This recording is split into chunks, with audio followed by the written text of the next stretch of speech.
Welcome everyone to the final day of Visionaries Summit. It's been a really, really great couple of days. We're in the penultimate panel now, and as you can see, I'm joined with three gentlemen here to my left.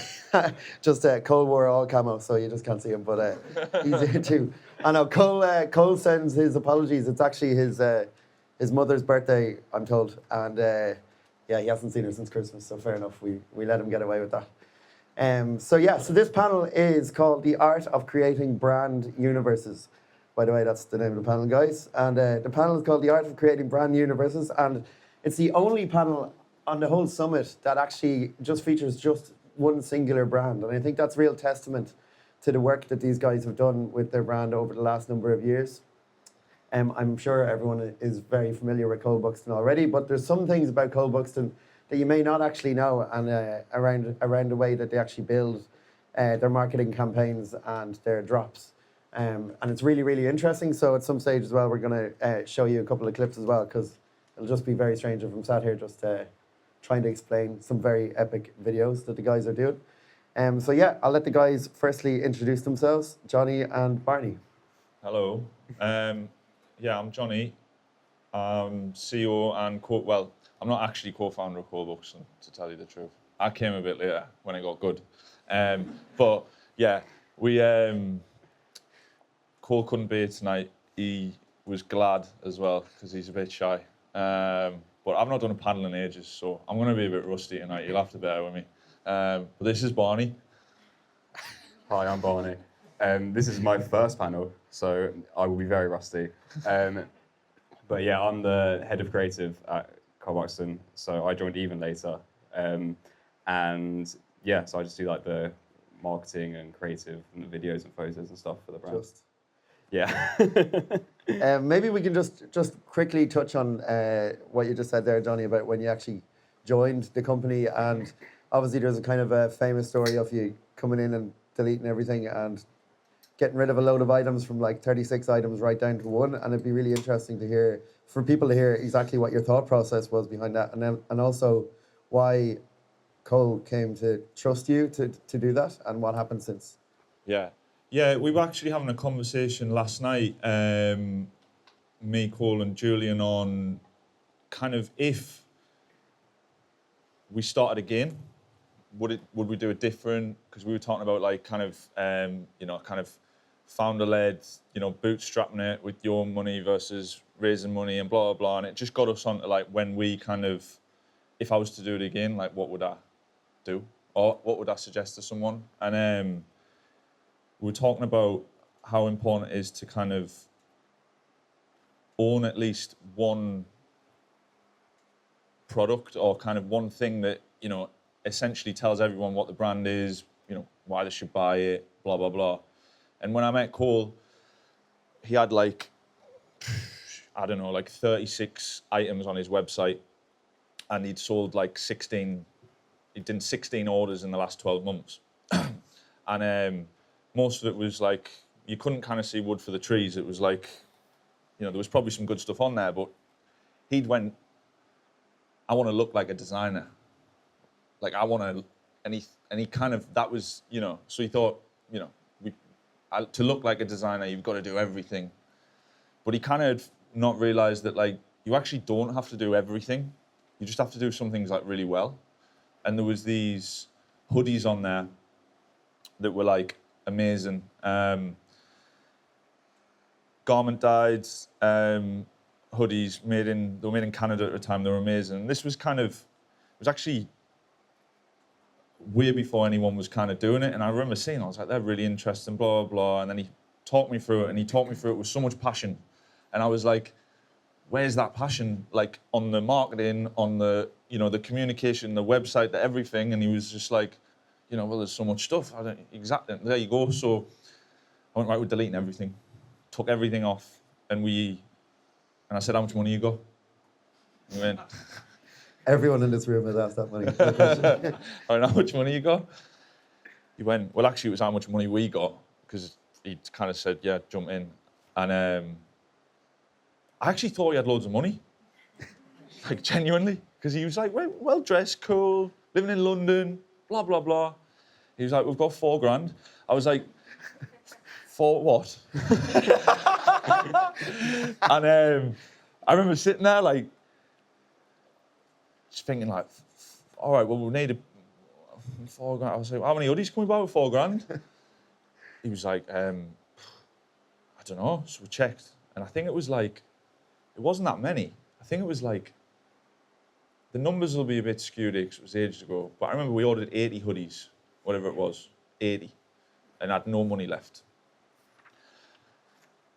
And he's like, fuck. Because that $4,000 was obviously like, he's done 16 orders in 12 months. It's like, he likes to look at that $4,000 where it is, you know?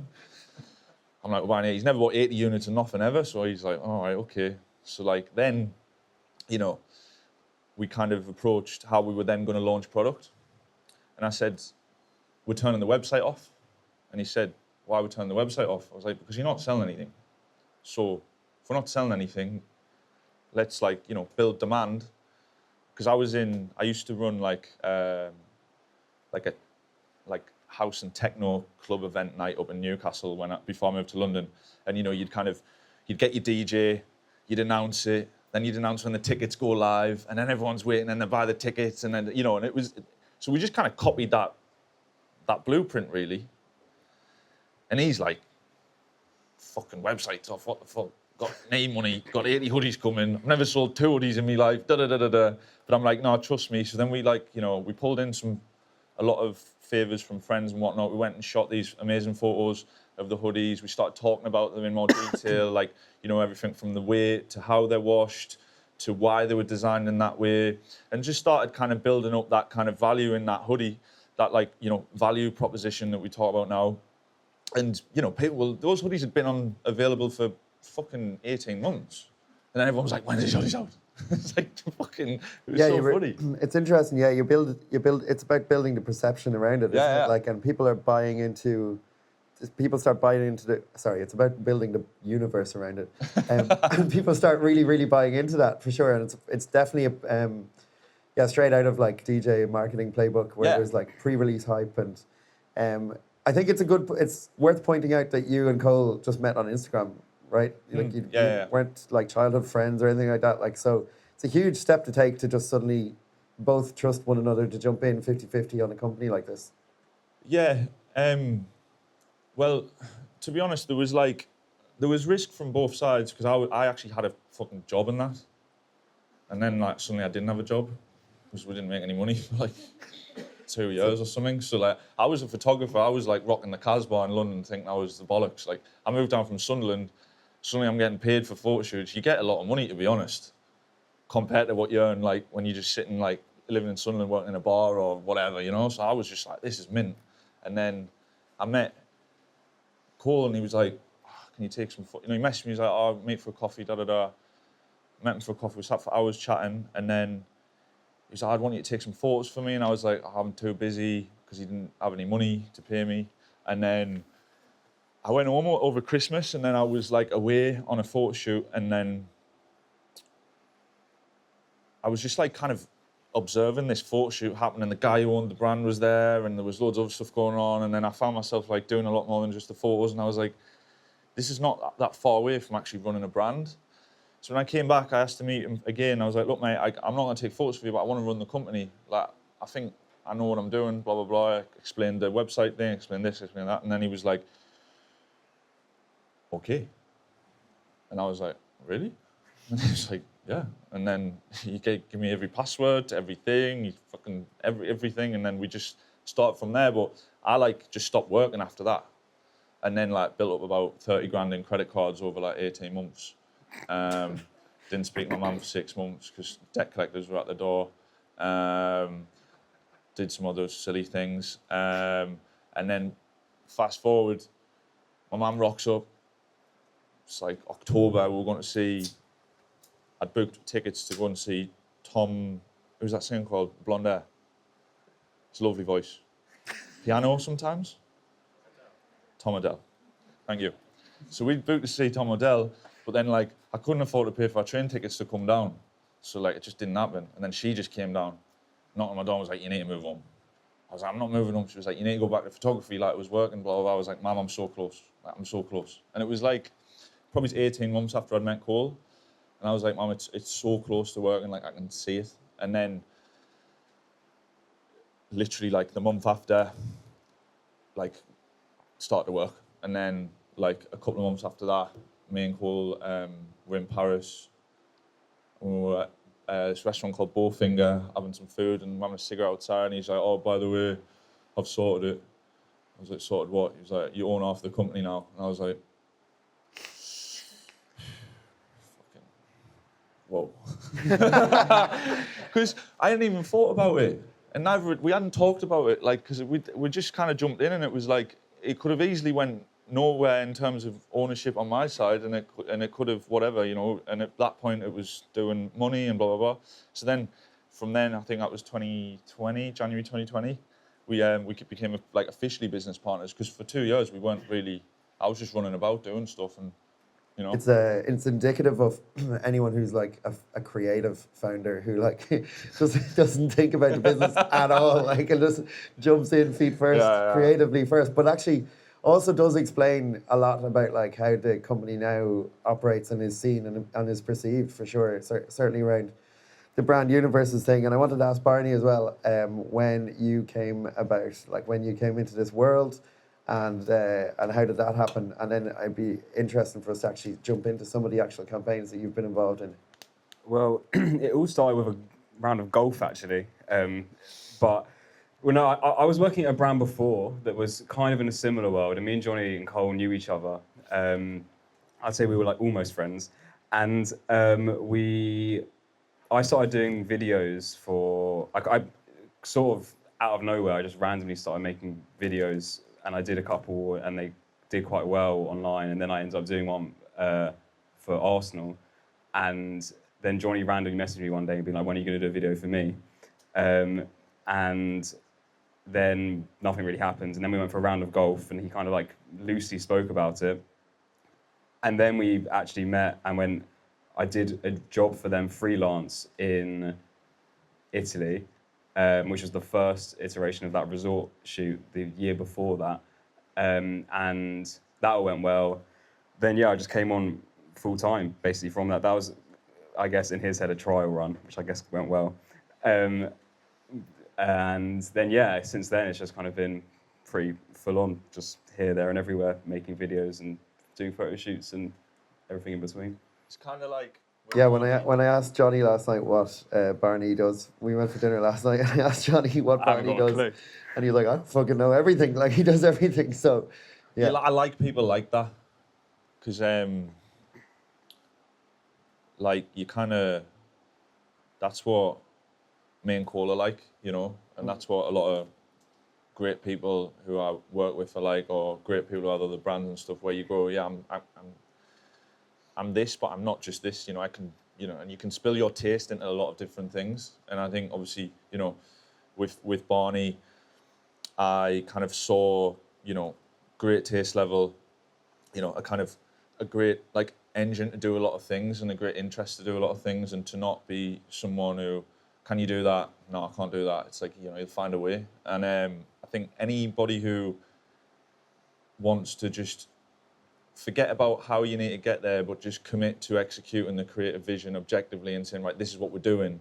The more people around like that who are just like, you know, how we're doing it, so we'll figure it out along the way. It's pretty much how the business was, you know, kind of started between me and Cole. It's pretty much how we do a lot of things. And it is that kind of more creative thing, you know, where it's just kind of, you know, we're going that way, and then you go that way, and then all kind of crazy shit happens along the way, but you kind of just, you know, but you can't do that alone when the business gets to certain levels, you know, like it was just me and Cole before, and that was fine. But it can't be me and just Cole now. Now that's probably the hardest thing, and will forever be the hardest thing, is building the team along the way, because you have to find people who maybe aren't quite there yet, but you've got to like spot talent, kind of, because you don't really want the people who went and done it, and because there's a lot of, you've got to navigate a lot of, well, especially with men employing men, there's a lot of ego and stuff that you've got to get around at times, and it's like, I've always preferred to try and find people who are really good, but they haven't quite got the CV or portfolio yet, but you know, it's like a nice process to kind of build that with them, and then you know, like it's just a platform for a platform for the brand, platform for every individual, but it's that like eye for talent that's like the toughest thing. So you touched on it there, Barney. Actually, just as the TV disconnected, I was about to show it, but I will sort that in a sec. But you touched on it there. One incredible campaign that you guys did was the resort. I'm not sure if anyone Which here. one? The resort that you did with Wayflyer. So the second San Marcialo. Now I know that the shoot itself, as far as you were concerned. Are you messing? No, but I know that the shoot itself. Are we having a joke? I know the shoot itself looked like. I know the shoot itself was rain trodden, but the actual online presence of it was incredible, you know, and the whole idea of the resort is really incredible. I think it's worth actually explaining to the audience exactly what the resort is, especially if the actual trip went according to plan. But explaining to people what that whole idea is. Yeah, well, I mean, this one was, I think, it kind of went wrong in every sense of the word. But so the one before, I think there was two before, wasn't there? It's fucking butchering that one, like. Right, we need to do a job. The thing with the resort collection for the brand, you know, the resort collections are very narrative based, and they're very playful and they're very fun. And like, you know, we kind of sit in like seasonal collections and, you know, kind of a lot of like core graphics and stuff like this throughout the year, and we're not really like expressive with like building out like, you know, narratives and places and stuff like that. It's just, you know, Cole's kind of design ethos is more like design good clothes, you know, and make them well, and, you know, kind of timeless pieces, he calls them.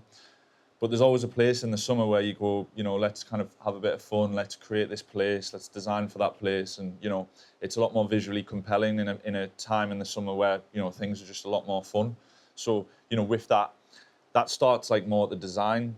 Before it even gets to creative, before it even gets to Barney, you know, we sit down and kind of decide what are we doing for resort this year? Like, what's the place? What's the feeling? And then you go and kind of build that universe out. Like, that's probably one of like the only actual, you know, brand universes that is kind of a bit on the side. Like, you know, you've got Cole Buxton's brand universe, but that resort thing, like every year is a lot of fun, both for the design team, you know, for the creative team, like for everyone really. And you'll see, like, you know, we just dropped this year's resort a couple of weeks ago, and didn't buy enough stock, so we're kind of fucked. It's a lot of it's sold out. But just to give people an actual idea of what goes into this, like just for the one that you guys did the documentary with Wayflyer, that one in particular, or any of them, I suppose. But in that one in particular, you rented out a monastery. You came up with an entire fictitious island. You came up with an entire world that and it's actually like it's akin to location scouting for a film, and actually casting, you know, like every single detail, the do not disturb signs. It's worth people fully understanding what it is to it takes to create a brand universe like that. Yeah, well, I mean, you know, at first you get around the campfire and have the ideas, but then you've got to go and, you know, actually like build it. And it's not just like going and taking photos somewhere. Like you touched on the more like, you know, tangible assets that we create. Yeah. And like, although so might as well talk about it for what it is. Resort last year, Wayfly approached us and said, we want to do a video with you guys this year, and I was for mint resort, it's perfect, it's fun. So like the guys came over, like everyone was like super cool, great talent on their team. We get to Sicily and it rains every fucking day, and the lads booked a monastery that got sold to me as a castle, and like, no, I'm telling you, it was really like, it was the scariest place, and we slept there. So we booked it out, and it was like on the top. It took about an hour to get there from the bottom of the mountain, and then you got up there and you couldn't see 2 meters in front of you because of the fog and the rain and the blah blah blah, and then like you're living in a monastery for like 4 days, and like you've got like Wayfly here with all the great team with the video guy, and they're like, right, smile, and you're like, I'm fuming. Like I couldn't be more angry right now. And but you know, and it was a shame because that one had the potential to be amazing. You know, and you talk about like all the different, you know, in the bathrooms, we had all the kind of things that you'd see in a tactile hotel, objects, and you know, all these nice things. We had like like a decal for the pool, you know, all this stuff, and then it just rained every day. So it was all kind of pointless. But like what we did with that, I mean, it was pretty good. Yeah, You wouldn't have thought it was that bad. Yeah, I think the idea it could have been a generally, lot though, worse. I think it'd be interesting to speak on how, like as you say, you get around the campfire, but it'd be interesting to actually speak about what that process is when you guys get together and come up with what this campaign is going to be or what it's going to look like, and you have an end goal and work backwards, or how does it work? Those conversations are the most mental thing in the. It pretty much ends. Even if there's 10 people in that room, which there now rarely is, it will just more or less end up with me and Jonny just basically shouting at each other. Whether it's negative or positive, it's just hurling abuse at each other in like a loving way. But I think that's the best way to get out good ideas. Like I'll shout out an idea, and he'll be like, "That's crap." He'll shout out an idea, and I'll say, "Yeah, that's actually really good because he pays me." But but You know, it's like your bread is buttered. I think fast feedback is important. Yeah. In a creative room, because like, you know, when you kind of say an idea and there's 8 people sitting there, and then everyone's like just say it that it's shit, Yeah. and then you move on. But it's like sometimes it's just like painful. yeah. So we're quite quick. Yeah, I think because we've got a good relationship, we can say like no. But then sometimes I'll say an idea which I genuinely think is good, and then he'll say it's shit, and then I won't kind of say it again for a couple of days, and then maybe he'll come round to it. Yeah. But that has happened. Like the one we were talking about earlier, the dancing one. Yeah, that kind of was born out of a shit idea. They kind of evolved into quite a good idea, which ended up being one of my favourite things we've done. Yeah, we were just speaking about it before the panel, but there's one, All Men Must Dream. Hang on, it'd be good to show it before the TV disconnects again. So hang on. Of course, there's. Anyway, All Men Must Dream, right? I'm now going to have to describe the video. You can't describe it. We've got to watch it. Like. Yeah, I know we have to watch it. Yeah, but All Men Must Dream. Barney was saying that. Yeah.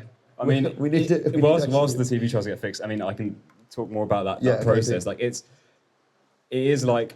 It kind of is born out of like the design team being like, hey, this is kind of like Jonny was saying, this is the world it's in, this is kind of where we see it, and then we'll just extrapolate that and kind of try and build a world out of it, a narrative out of it, something relatively like visually interesting. That was quite a different one for us though, because like we approached that season being like, let's kind of try and kind of create like a through line. Yeah, let's go a bit deeper. Let's like scratch the surface a bit and like not just try and show the clothes in the best way, not like highlight the best part of the collection. It was more like a feeling, and like there was two videos that were completely different, but ultimately had like similar kind of foundations in terms of like more like celebrating like the young man in you and like kind of just being aware that that's not a bad thing to be a young man and like vulnerability of like and the like kind of monologue thing over the top of it,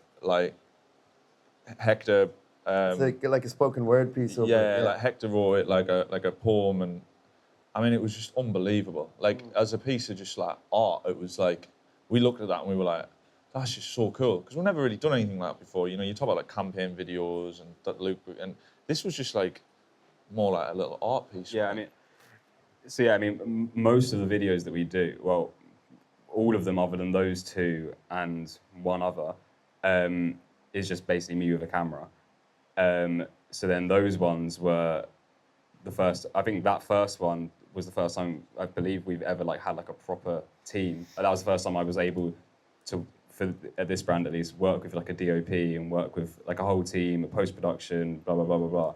And I think it shows like that is like a real was like a real step up in terms of like a flag in the sand of like, okay, this is, if we're gonna do a proper campaign, this is how it has to feel and how it has to present as like a serious piece of art, I guess. Are you seeing that reflected in your like customers? Like you're obviously seeing huge buy-in in the Cole Buxton community into these worlds that you guys present, and even if you look at the sentiment on your socials underneath any of these videos. It's really, really incredible. Like, people are always really, really blown away, and there's probably a bit of pressure as well on what you're going to do next, because obviously people are waiting for like the next resort or the next All Men Must Burn or one of these. Like, do you see the direct link to your customers? I mean, touching on that, like that, kind of, it's not like a burden's like the wrong word, but like it is like when you kind of a co-founder, or and you're on the front end and you kind of have a face and a voice and whatnot, you end up having to turn up like all the time, and having to do every video has to be amazing, every collection has to be amazing, and blah blah blah. And it is like kind of, you can't really think about it because you just wouldn't even put one step forward. You just kind of go like, right, what's happening next? And then it's like, you got to trust that, like, as long as you're doing a good job, it's always going to be better. They might not like it. Like, for example, that resort one's a good example. Like, that actually was the worst resort collection that we'd ever done in terms of sales.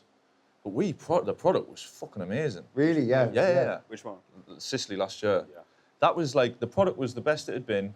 I would say, maybe even some of this, I would have wore a lot more of it last year than I did this year, to be honest. It was unbelievable, but just didn't, like, no one bought into it. And then, like, you kind of, sometimes you're just a bit early, and you're like, like this year we've seen a lot of the stuff that dropped then kind of out now, and then it's like this. So sometimes you can do like the good creative and that, but sometimes it just It kind of harkens back to what you were saying earlier, where it's just like, yeah, you're still going all in on creative first, and it probably will always be the case with Cole Buxton. And there's actually, this one's loaded up here, All Men Must Burn. Do you guys want to give that a little intro and we can play it? Can we go full screen? Like? Yeah, of course. Hang on. Don't be getting ahead of yourself. Amateur. I hope it even works, yeah. Do you guys want to give it an intro, or are we good to just play? You'd give a better intro on me on it. Yeah, I mean, it kind of came about as the working title was Derby Cowboys. Obviously, Cole is from Derby, and the people we shot are Cole's childhood friends, the people he grew up with. He grew up in these fields and stuff. Like, his boys are still living there, farming, carpenting, plumbers, and it was kind of just a celebration of that sort of hard work that kind of everyone. It's about freedom, and to gain freedom, you really need to work for it, and not everyone can do that, even if they wish they could. And then it's just about Cole's childhood, essentially. All right, we'll play it. And where's the volume? Oh no! Should have tested this. It was working.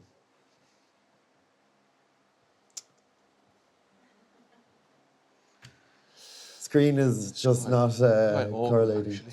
Screen is not playing ball here. It's on YouTube anyway, guys. Just watch it later. Yeah, you'll have to watch it on YouTube. This was working right before you came into the room. So it's very classic. But yeah, there's no point obviously watching it with no sound, because it's obviously The sound's the most important bit. the sound is the most important part. Mm-hmm.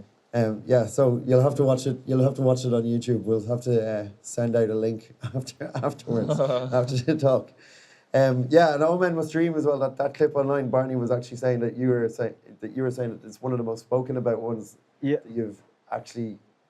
Yeah, we'll pretend we've all seen it. Yeah, I know. But yeah, that one, it was just the part 2 of this, which was set in a working man's club sort of thing, and someone kind of very emphatically dancing, basically, and it's All Men Must Dream. And that one was kind of also like that was one which came from a kind of shit idea that evolved into a good idea.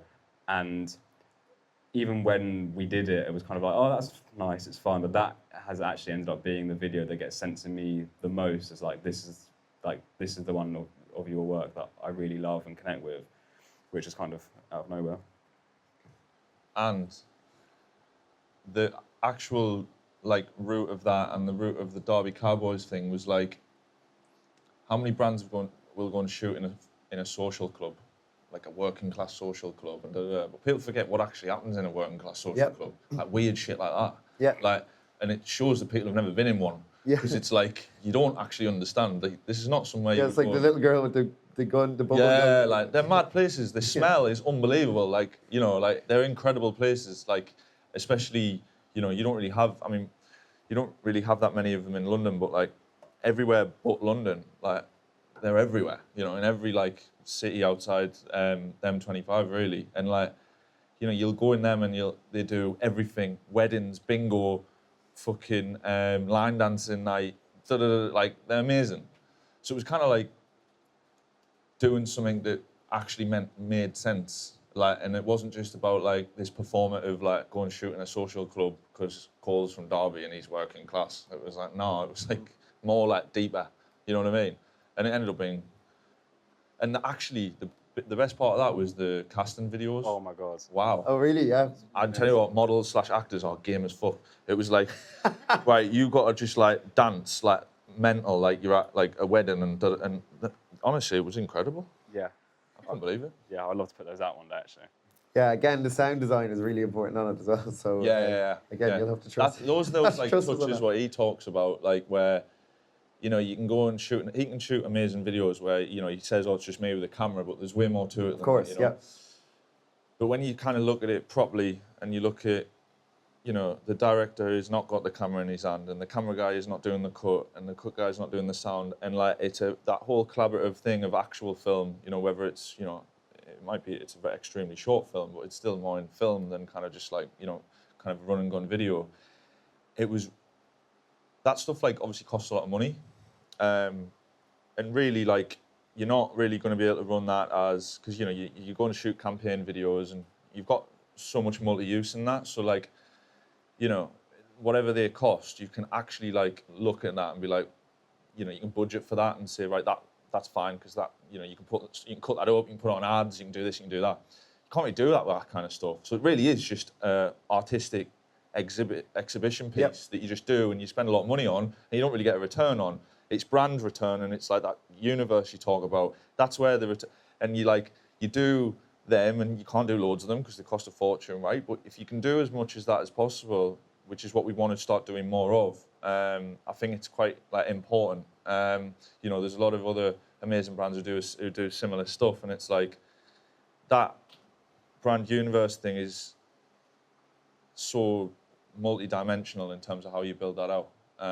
And a lot of it is spending money that you're not kind of going to get back. Yeah. But that's kind of probably why a lot of people don't do it, because it is expensive doing that kind of stuff. Yeah, it's also there's a stark difference between having like just a brand that has good aesthetics and like, you know, a marketing campaign and few influencers and stuff. Like, there's a huge difference. It's not even in the same category as like going and building out a whole world, going to casting calls, finding old like bingo halls or local centres that actually have a relationship with the founder of the company. You know, like it's really, really well thought out. And it's interesting that we're not even like, we're kind of talking about the garment secondary. Like, we're talking about Cole Buxton as if it's a studio, really. Well, it's because like you touched on it there. Like, what I'm going to say is like, you don't realise how much of your own your own self is in your own network that you can call upon for creative kind of, you know, outlet. And it's like, you know, you get a brand and you go and get this agency and you go and do this thing and you da-da-da, but you never kind of look in like internally into like where you've been. You know, like you come to London and it's like, this is London, this is what you do, you shoot in London, you do this in London, you're from London, you're London. And it's like, but it's really interesting, all the different places in England, like where we're from and like where everyone's from, like globally, and there's just so much depth in the stuff that you did do and you do know, and the people you do know who own that shop or that farmer that's your best mate or da-da-da, and like... Yeah, you take it for granted nearly. You just don't even think about it, you don't even course. look at it. Like, and we were sitting there in that, like round this table fucking arguing about this, doing a video on that, and now we were just like, cool, all your mates are mental, let's go shoot with them. Because they are fucking mental. Like, they're farmers, I mean, Loz is 6'4", looks like Arnie Schwarzenegger, eats a pack of bourbons every day, that's all he eats, smokes like 40 fags. I'm looking forward to that job. Honestly, and he's like, he's a mutant. I was like, we need to shoot him. Like, you know what I mean? Like, because Cole will just list out these stories, and I'm like, these stories are too good. And obviously, like, you know, the film doesn't necessarily store the show the stories, but you can see it on the people that these are real people and it's Cole's real friends, and there's like depth to that without even knowing the detail. You know, you buy into it, but it's all based on actual authentic. You know, Cole's authentic existence, his upbringing, who he is, and it's Cole Buxton at the end of the day. Yeah, it's interesting because obviously the brand is literally named after him, so it makes a lot of sense to just expand the world into the places that are also real, like, and actually he has surrounded himself by. I think with Cole Buxton as well, I think when we talk about brand universes, I think there's kind of two things at play with you guys, because one thing is like these huge creative campaigns, which is obviously which you are known for, but I think the other side of that is you're also known for like just turning the camera on yourselves and like literally like the bad days too. You share. You have a documentary on YouTube called Still Here, which is like actually painful to watch at the start. Like I'm actually feeling the panic that you're going through when a stock comes in wrong and there's like 15,000 units all wrong, and like the actual panic, and you weren't afraid to actually turn the camera on yourselves in a time where things were going to absolute shit, and you've kind of continued to do that. And I think that's really interesting, that's a whole brand universe in itself, that you're kind of inflective. Yeah. That documentary is like, I mean, I've actually never watched it. Don't. Like genuinely. I watched it. It's gut-wrenching. We done a premiere for it in Soho, and like it was really cool. It was like 300 people watching this film, and I just got so drunk because I just couldn't watch it, and I can't even remember half of it. But it was such a crazy time. It was like, I mean, to be honest, the brand was dead. Like, you know, financially, it was beyond like repair, like to an extent. And then me and Cole just got together like after on the 3rd of January, and it was just like, mate, what the fuck are we doing now? And then like we just literally were like, we just need to get to the end of January, and we looked at what we needed to make to get to the end of January. We had no stock. So we just like, I was driving up to Birmingham, Leicester, buying Ender Rolls fabric, like going to see, I was like, can you make this for us, but I can't pay you, blah, blah, blah, blah, blah. And like for like 6 months, it was just like, how do we get to the end of the month? January, February, March. And we just kind of like, it was just about the most important things were, because it's a bit of a domino effect when your cash flow's fucked. But there's certain things you can't not pay. DPD, Royal Mail, you carry it, because as soon as they stop, they all, like one stops, they all stop, and then you can't ship goods, and then you are fucked. So it was like, how do we pay our Royal Mail bill? And it was hard because we'd just done Christmas, so that's your biggest Royal Mail, your biggest courier bills in January after November, December, and it was it was a crazy time. But the video was that was supposed to be like a good, you know, we shot a documentary the year before when we opened the store, and it was meant to be, you know, another great kind of selling period, a year the store's been open, blah, blah, blah. And it just kind of, you know, as soon as we started filming, kind of one thing after another, and just got worse and worse and worse. You can see in the first few minutes that, like, in real time, I'm seeing Cole downstairs checking the product, you're upstairs going mad about something else, and then he's coming up and telling you that the product's wrong. Like, and the cameraman is unrelentlessly just there, you know. So like, it's really the guys who filmed that were amazing. They were incredibly annoying, because they didn't stop. They were there all the time, and it was quite funny. In the first week, they asked me to do a retake, and I just said, absolutely not. Never fucking ask me that again. Like, never, because we would stop working together. Never ask me for a retake. If the camera's not on, it's your fucking fault. And then or the TV. And then I made me on bed then, and then the camera was always on. it never was off. Like, there was two of them just everywhere. You couldn't get rid of them, like, bad smell. And then, but like, yeah, I mean, we had 15,000 units of stock get delivered that we paid for twice. That were all, you know. I spent Christmas Eve, Christmas Day, Boxing Day, the day after that, checking one by one 15,000 units with a measuring tape to see what we could sell, and it was horrendous. And actually, I actually that stock still exists. It's in a warehouse. I went to see it the other day. So annoying. The fabric's amazing. The wash is amazing. The fit is mental. It's fucking mental. It was like down to your knees, hoodies down to your knees, but the fabric was amazing. But yeah, that was like, you know, a lot of people do content and BTS and blah, blah, blah, but it's a load of shit.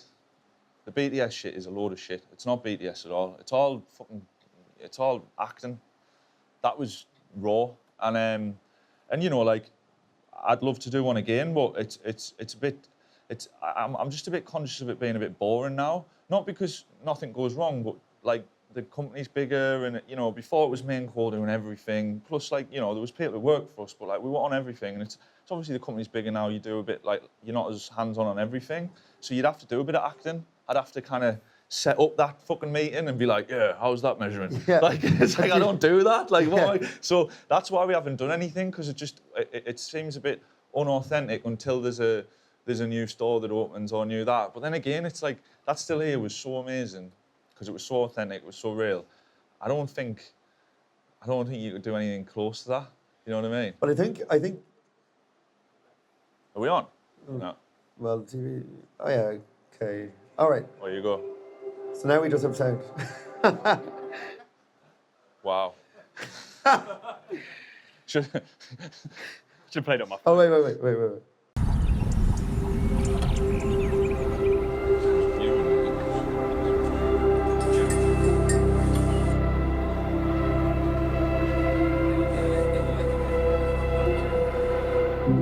All men must burn. No stone or cross to mark their grave. No resurrections. But content in a life lived of discipline. Absent of guilt. Absent of shame.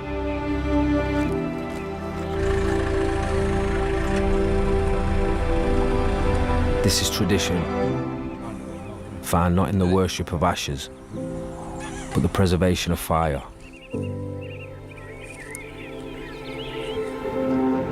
Teach our boys to despise the notions of reckless freedom, to accept instead that the vulnerabilities and desire for a life well lived must overcome the terror that comes with these responsibilities.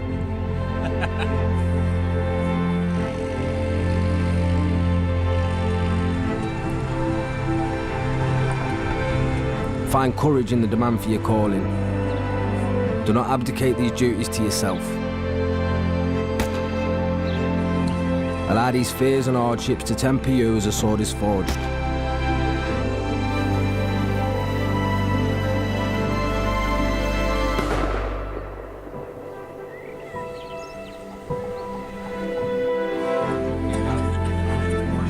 What is there to complain of if you have fought for a life of meaning? With benevolent fury in the pursuit of something greater than yourself. To love and be loved in return.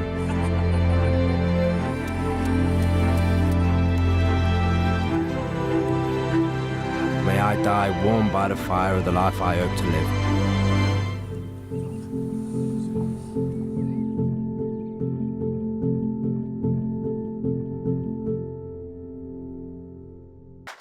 Deep. I haven't watched that. It's really. Have you seen that before, Barney? You should look it up. Never seen it before. This shit. It's really incredible. Like, I mean, yeah, you can see why it was painful to try and like sit here and try and explain it. Like, it's so incredible. And one thing I was saying to Barney earlier, it's almost like watching it, you feel nostalgic for a time that you never even lived yourself. Yeah. But there's a feeling of nostalgia, and same in All Men Must Dream. Like, you feel nostalgic for a place that you've never even been to, and I think that's really incredible. It's hugely emotive, like the piece. Yeah, well, because it's like, obviously there's an aesthetic there, and there's a place in Derby, and there's that, but it's more like, you know, if you kind of, with the poem over the top of it, it's more feeling, and that's why it's nostalgic, because you're not from fucking Derby, but where you're from, you know, they might look different, and you might have not been on a farm, but you might have been fishing, you might have been this, or you might have just been spending time with your mates, and it's like, that doesn't stop, you know what I mean? It kind of, London's interesting because it kind of does stop in London in terms of you spend a lot of time with like the people you work with, and it's very industry and it's this and that. But like back home, you literally like your mates are your mates for forever. They never change. Speaking to Cole at dinner last night, he was talking about going back home because he hadn't been back home in like half a year. But he was saying that he was like, it's almost stressful to him now because he has to see everyone. You know? Like, so he's like, he has to spend the whole weekend. And there's so much mad politics when you get home. It's mad. Yeah. Like he's done that. he's cheating on her and da-da-da-da-da, and he's been up all weekend, and it's like them stories from it. Derby's a mad place. I'm telling you. But the fact, tapping into that, like, I suppose, real human, like what it is to be human, you know, like it's tapping into like lifestyle that exists for everyone, like regardless of whether they buy the product or not, you know, like you're really hitting emotionally, you're really hitting a nerve with people with these I mean, campaigns. And that's ultimately the objective for stuff like that, is that like there's people who can appreciate that, who can love the brand, who aren't going to buy it, but you've got to create those, you've got to have that output, you've got to create those things for people to fall in love with it. You know, there's so many people who message us about that who will never buy Cole Buxton, but it's not fault. It's like it's a brand thing. It's, you know, and I think that's important to know that not everything has to have a return on it. Not everything has to have a T-shirt bought, and it's kind of like just a good thing to think about. But yeah, I mean, it was a cool video. And Barney, in terms of actually like putting that together, I mean, like, can you talk us through a little bit about the like from beginning to end putting something? I mean, like that one was mental. Like Jonny said, Derby is insane. It was a case of, well, at one point, me, Cole, a couple of people on the team went up to Derby to have a conversation with those two boys in that video. And my kind of only objective at that point was basically ask what is the most mental things that we can do and like kind of not get arrested for doing.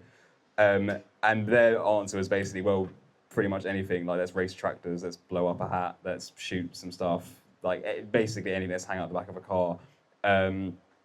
And that's pretty much what we did. So the case was kind of just write down all the things that we could do, schedule times to do all of them, and then everything else really, it's kind of different to most other videos where that is carried quite heavily by the voiceover and the music. So that already gave it the structure. The rest of it was kind of throwing in the certain moments just across it without it. It's not really like a consistent like journey they're on.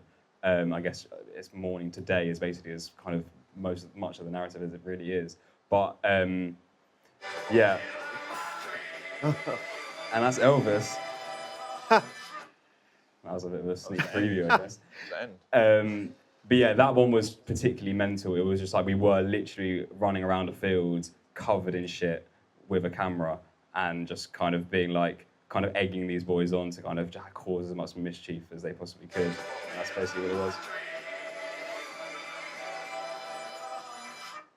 I think the other one is on the Instagram account. I think one thing that Cole had said before that I think is a really interesting point is that you guys are obviously just like, obviously the brand is going so well and you get so busy and then so busy planning these campaigns and then the stress of actually like delivering them. But Cole said that like he actually finds that once, you know, you set up the brand universe, that he actually kind of gets lost in it a little bit. Like, you know, like you're getting horses or you're sort of like for a minute, in a weird way, switching off, actually. Like, you're kind of like disappearing into the universe that you're created. You're not switching off, obviously. Yeah, that's really nice for him. But, it is true, though. It is true what he's saying. Like, in terms of, like, for me and Cole, it's the most peaceful day of the year. Yeah.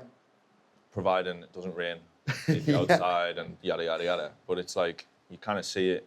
You know, Cole's been working on a jacket for 6 months and he finally sees it styled with the look and, you know, and sees it on a model. And I guess it's kind of like that moment where you go, like, you can appreciate it. And then after that, you don't really see it again. You know what I mean? Like, he's then working on the next thing, the next thing. So that's that day where he gets to just enjoy it. And I do too, obviously, like, just stand there and you just enjoy it. You like, you know, you see it as it's supposed to look, as it's supposed to be worn, the right size, before, like, you see it again and someone's bought it in the wrong size and it looks ridiculous. Like, it's styled with the wrong thing, and you know what I mean? Yeah.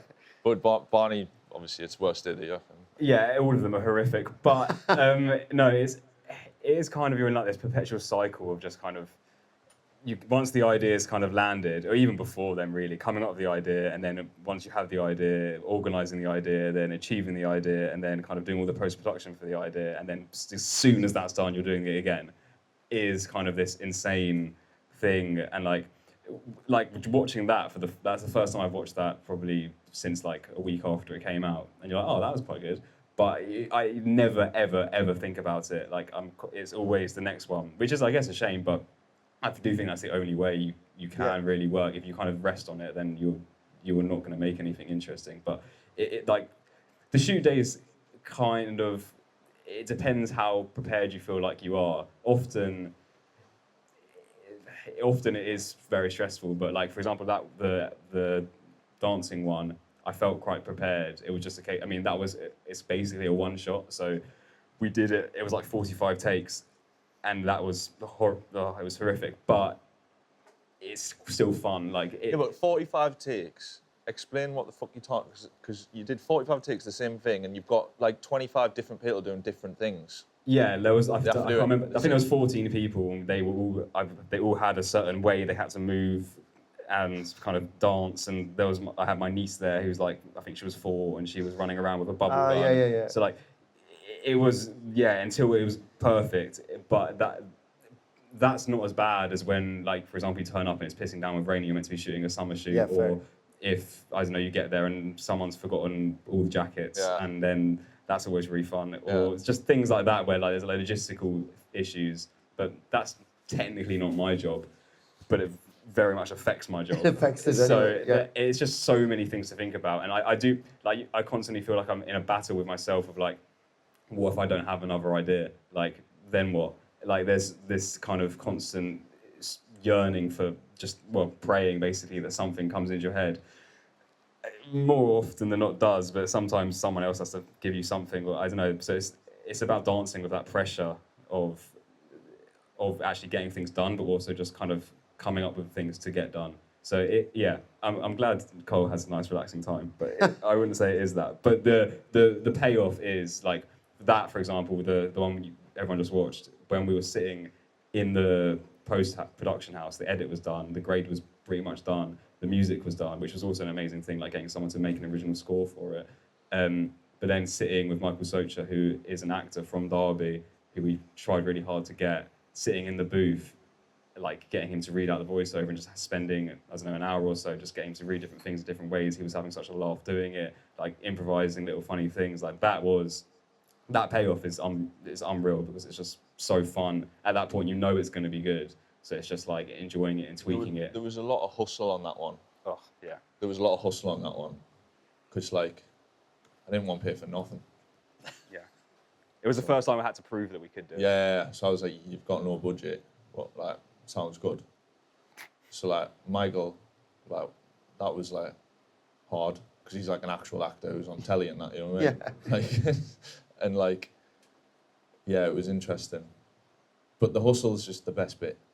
That's the only thing that's still, like... Yeah. That's the only thing that still happens, that is, like, you feel like you're in the same place as you were 8 years ago when you started, like, the hustle.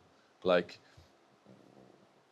yeah, I've got like a photo of Butch Cassidy and the Sundance Kid in my office, what someone got me. Said it was me and Cole, and it literally is, you know, like... Unbelievable. It's like, and it's like, every time I have a Zoom with someone who like knows what that is, but I've not met them before, they're like, is that Butch Cassidy? Is that Butch Cassidy? And it probably looks really tacky, to be honest. In fact, it's very tacky. But like, I just always look at it and just smile, because it's like, those moments still happen every day. Do you know what I mean? Like, you've still, the brand gets bigger, but like that doesn't mean that you need to stop like hustling. Yeah. You know what I mean? Yeah. I feel like you'll always be a hustler for sure. From our few exchanges, I feel like you'll always be a hustler. I think we might open it up to the floor for a couple of questions. If anyone has any, just raise a hand. I'll pass it this mic here. There you go. So I'm unsure if you guys are across like UVU, but how have you found building sort of cultural relevance momentum, and how do you intend to keep it going? Also, do you think you, like as a brand, you can suffer from overexposure within your audience, and how do you deal with the fallout of that? Is this a question about UVU? Or both? Well, Across both? Right across both. Yeah. Also, So just quick like update, backstory to UVU. UVU is a performance sportswear brand that me, Cole, and Adi, one of our best friends, co-founded. and launched together maybe 3.5 years ago now. So that brand, you know, is another, like, it's such a fun brand to work on. But I've been CEO of both brands for the last 1.5 years. I took over UVU at the start of last year, and which is, like, you know, been quite a challenge, to be honest, like, because you're kind of building two brand universes that are necessarily super different, really. Like, of course, like, we can talk, and we've talked all night about how to build brand universes and stuff like that, but ultimately, like, they are two different ones. But in terms of, like, building out and overexposure and things like this, I think it's an interesting one, overexposure, because I don't actually believe in it. I think that people think that it exists more than it does. And what I mean by that is, it's like the biggest, the size of brands will scare you, in terms of, like, there's some brands that, you know, talk about, a good example is Gymshark, right? UK brand. I think they turn over like 600 million. UVU is fucking tiny compared to that. But I would say on the face of it, it doesn't look that far. If you just looked at it, you wouldn't think it was that different. But it's like 1%. 1%. I think I've done the maths right there. It's 1%. No, it definitely is. It's 1%. Now that in itself tells you, like, everything there is to know about how overexposure doesn't even exist. The goal with having a brand is you should want to sell to as many people as possible and not be scared to do that. You can get in your own way and create a bottleneck by wanting to be too cool, by not wanting to do more of that product, by not wanting to post more of that. And what I've found, and what we found with UVU, is we've kind of done that a little bit so far. We've tried to be a bit too cool on some stuff. We could have opened that up more. We could have owned certain things, i.e. there's certain things we brought to market and made cool that now we're not remembered for because we didn't double down on it. We didn't monopolize that. You know, you talk about pink running socks that didn't exist. I was sitting in Portugal with Cole going, we need to do pink running socks. He was like, I'm not fucking doing pink running socks. He sat there, he went and sat in the corner, and me and Adi sat there, like, really awkward. I was like, we're doing pink running socks.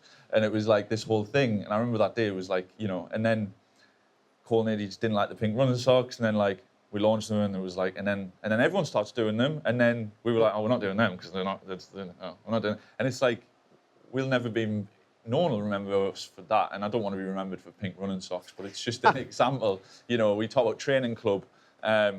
That logo, for example, was designed in 2017 by Adi, because that brand existed a little bit before, you know. And if you think about training club, the way it was on the back of that T-shirt, you would think of other brands that started that, but it was literally like UVU started that, but we didn't double down on it. We didn't own that, so we'll never be remembered for that. Now, who wins there?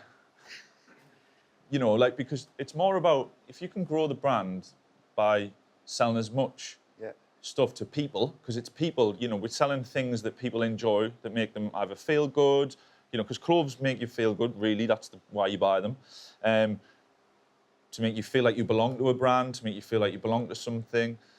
These things are all really good things, so surely we should want to do that more. And yeah, the cool thing is to make it super limited and you can't get it and da-da-da, but I think you have a way better chance at actually building the brand even bigger by just getting out your way on that, because then it creates more revenue to do the All Men Must Dream video, to do the thing, because there's so many things that you can have real impact on that ultimately don't make that much, well, lose money, for like pop-ups, right? A pop-up, for example, will probably cost on average about 100 grand. You'd be lucky to do 100 grand in sales at a pop-up, like a UVU one I'm saying.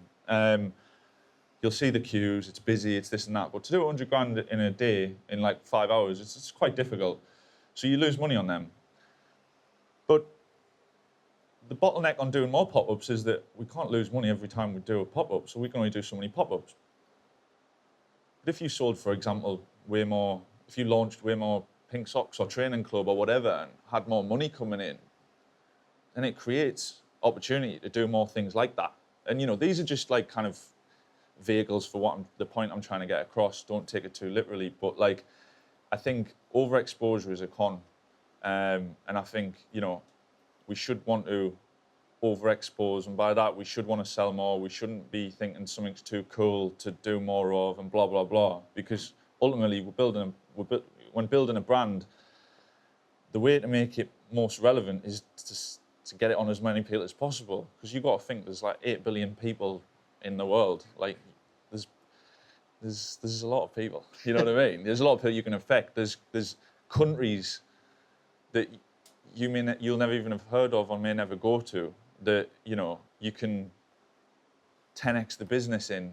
And like, there's people, and where there's people, there's consumers. And if you've got a brand that can tell stories to everyone, I think that's the goal. And I think that is overexposure. That is, every market should be there. Every market should be a target. And to do that, you've got to be out there, you've got to be busy, you've got to make things as big as possible. And I don't think that's a bad thing. Now, bear in mind, I thought for a long time it should be limited, it should be small, it should be cool. But then I was looking around and I was like, I don't think that's right. Because I just think, what is cool? Cool is selling as many clothes as possible, not to make loads of money, but to have people wearing your stuff. Like, you'll ask anyone who has a brand, when you see someone in the street, the feeling, even today, like I've seen, a lot of people in the streets over the years, but it doesn't get old. The only thing that gets old now is I say hello and they haven't got a clue who I am. But like, you're like, oh, nice hoodie, mate. And they're like, what the fuck? You know what I mean? But like, that's the feeling that I'm chasing. And a lot of people with brands are chasing, because that's when it's real. Someone's wearing the thing that you designed, that you worked hard to do, and they don't know who you are. And that's just really cool. So as more of that as possible, I would say. But yeah, I hope I've answered the question. Any other questions there? Pass the mic over here, maybe. Or there, yeah. We'll come to you next. Yeah, hi guys. Similar kind of question, really. Obviously, you've just got into golf as well, and for me, is this like a passion project that you guys have kind of managed to develop as well? Like, I think you're both golfers by the sounds of it. Is it like a new universe where you see as like a genuine new revenue stream for the brand, or is it like, are you kind of responding to a lot of the guys that are wearing your stuff anyway? There's a lot of golfers in there, so yeah. To be honest, like, I don't think I'd ever do a business as a passion project right now, because it would be a distraction. So every business, kind of everything we do has to, there has to be like a potential to build it into something that ultimately creates revenue, just because of like time management and bandwidth, you know what I mean? But to be honest, me and Cole got into golf. We had a network in golf through Cole Buxton, through UV, through customers, like who play golf and buy the brand, and it was just kind of like, we would like, it was like Cole Buxton, I don't really like many clothes on the market, let's make our own clothes. It was the same with golf. It was like, I don't really like much stuff, let's do our own thing. And that's like kind of how it started. It's like, it's been interesting, the golf thing, because it's a different universe in every way, not just creatively, but like as a business, as a brand, as a market, because you've got a way smaller window in the UK. In America, it doesn't really make a difference, like golf is played 365 days a year. In England, it's like golf is played probably 7 months of the year, and in terms of, that's when people are buying clothes, because you're not really, you're not going to buy golf clothes when you're not playing golf, right? So it's been quite interesting, just more the buying and merchandising strategy on that, like how much stock to buy and like kind of budgeting and stuff like that, because you can't just like have the website on and expect to sell in January, for example, or we launched it in December and like it was kind of really good on the opening day, amazing, and then we didn't sell one thing for we sold a couple of things, but I'm literally talking probably less than 20 orders in like 2 months, in January, February, because no one's playing golf. So it's quite interesting. And then the summer comes around, April, and that seasonality kicks in. And now we've got an issue because we haven't really bought enough stock. So like, it's quite interesting because it's a complete new venture, and it's got its own different challenges. But I think the lure to it was more like let's do something in golf that's a bit different. And we're still trying to figure that out, to be honest. We're still trying to figure out what the aesthetic is, what that universe looks like. But we probably could have sat on it for another year, got it right. But I was like, fuck it, let's just launch it and figure it out. You know what I mean? Like, that's what we did every other time, and kind of. But it's a serious thing, and like, I like to play a lot of golf, so it makes sense. This gentleman here, I think, has a question. We get the mic open. I had one question. What led you guys to opening the store? Because I feel like you were probably part of like the kind of early wave of like brands that became super big on social media, and I feel like I guess it would be quite high risk to then go in person, open a store, let alone having wholesale accounts, whatever. But yeah, like did you like how high risk was that? Like, did you feel confident? It was the riskiest thing we'd ever done to that point, because stores cost money, and you sign leases that are between 5 and 10 years long. So you're basically backing yourself like in a serious way. But you kind of answered the question with a question at the start. We were an Instagram brand, and we didn't want to be an Instagram brand. We kind of knew that to kind of exit that level, we had to do things that, the brands that we love do, i.e. stores, some wholesale accounts, other things. And the store was like the most important milestone for me at the time, because it meant that my mum actually thought I was doing an actual job. Because until I opened the store, she just thought like it was just a joke, and like my mum's super proud, but she did not believe in it at all. Like, she'd be lying if she said she did. So it was kind of like, it just got like really real. But in terms of like the risk on it, I mean, look, that year I was on a train and I overheard, because I thought stores cost like millions of pounds, and like, i.e. like just a number that we couldn't get stored, it's so expensive, blah, blah. And then I was on a train next to a guy who's a retail agent, and he was on the phone to a brand, and they were talking about some store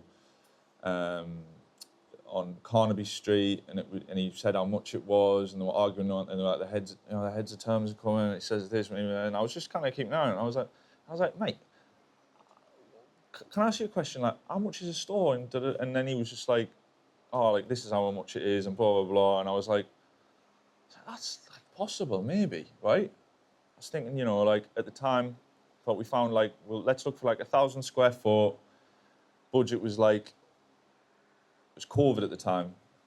So like, everyone was jumping out of stores. So there was an opportunity to say, maybe we can get a deal here, because there's no one else trying to open a store right now. It's literally, I think, just us in the whole of the world. And kind of got in touch with him next day, and I was like, fuck it. I didn't tell Cole, because I thought he'd have thought the brand was just starting to make a bit of money. So he was like, you know what I mean? I went, we're going to look at stores tomorrow. He sent me this like map, the agent, and said, just tell me where. And then he sent another map that had the store, and so we went and visited some stores. And Cole thought it was for a pop-up. So we're like looking at stores, and he goes, I've got this one. Someone's just pulled out because of COVID. It's not finished yet. But it's a bit bigger than what you wanted. I was like, all right. Went to see it. Walked in. It's like, fuck, you got that. So all the other stores were just, this one I was like, got the feeling, And he was like, oh, it's like double your budget. It was 150 grand a year. 160 grand. And I was like, okay. And then, I mean, I guess I'll just talk about exactly how much it is. Fuck it. It's a good story. No, it was 170 plus rates. 170 plus rates, that was the number. Not right. Cole's like, how the fuck we're going to afford that? Because that year, I think we hadn't even did £1 million yet, like that up to that year. So it was about April time, I believe. And I think we did 1 million, like that was, we crossed the £1 million mark in August, I think. So we were a few months away from doing £1 million, and we're looking at a store that's 170 grand a year plus rates, which are about 70 grand on top of that. So it's quite ambitious stuff. And at this point, you know, we don't have any investment. We still don't to this day, thanks to Wayflyer. They're pretty handy. And but Wayflyer didn't exist then. We didn't sell much stuff, so they wouldn't have given us any money anyway. And we're standing there, we're like, fuck it. So we got into the negotiations. We got interviewed because they're like, I looked a lot younger than I do now, and so did Cole. We get interviewed by Shaftesbury, who own most of the estate, 'cause it's classed as like a shopping estate thing. And we sit in this meeting, and like they're like, so yeah, how big's the brand? And one of them goes, yeah, it's quite a big space for a brand of your size. Do you have enough like styles to fill the store? And for some reason, I just went, yeah, so actually, we're going to set up a live studio in there with an atelier, and we're going to have someone like designing clothes all day, And Cole just goes like, yeah. And I just made it up on the spot, because this guy was like, I was like, don't know, I don't even know, I just made it up. And then they were like, we really like that. And you had to deliver on it. That's really cool. So who's going to be? Yeah, it'll be Cole. Cole will be in there, you know, Cole does all the design and the pattern cutting and da-da-da-da-da, and they're like, and Cole's like, fuck. And anyway, so it's like, so that's, you know, and then we got a call back like, oh, you know, they like you. Put the offer in. I offered like pretty much half. I offered 100 grand. And the agent went, I'm not putting that offer in. Like, it makes me look like a twat. And I was like, well, that's offer. He was like, maybe we look at other stores. I was like, no, I want that store. I was like, they'll accept. I was like, everyone's like, no one's paying rent right now. Like, it's COVID, like, you know. So anyway, 4 weeks went by, I didn't hear nothing. And I just get a call. I'm on, I went, Shoreditch, pull over. He goes, are you driving? He goes, pull over. I went, they accepted. And I was like, fuck. Because I just thought, fuck it, we're not opening the store anymore, it is what it is. And I got lost in the moment. And then they're like, in the front. Oh, you actually got, you know, and I was like, oh my God. And then that was like about June, I think. And then it was like, right, we met like an architect, and then, because you go, right, we're getting a store, and you got to fit it out. And then you got to meet someone to design it, and I'm like, what the fuck? Like, so it's going to cost what? And this and that. And the store fit out was about 250K. And you've got to remember, we haven't got any money. Like, you know, we're making money, but we haven't got that ability to have that kind of level of capex in a business that year, I think, did like, 2.1 million at the end of the year. Like, it's, you know, that's not a lot of money, like, you know. And yeah, so we just like, I went up to End and I went, we've designed this collection for you. Do you want to buy it? And they were like, yeah. And it was 250 grand. And they're across the street. And they bought it. And then I paid the shop fitter just as soon as the End money coming, basically. So, like, in a way, End paid for it. But yeah, I went up the road and fucking just was like, oh, because we just launched End in April. It was doing really well. And they were asking us for more stuff. But I was kind of playing it. I was like, you know, we don't want to put too much in there because they were basically selling more than we were selling. So we were trying to manage that. And then we've signed the store. I was like, fuck it. You can have it all. Well, speaking of End, we have come to the end of the panel. Sorry, there's no time for any more questions, sadly. So I just want to give a big, huge thanks to Jonny and Barney for joining us today, and for everyone in the audience for coming along. Thank you very much, guys, and apologies about the tech issues.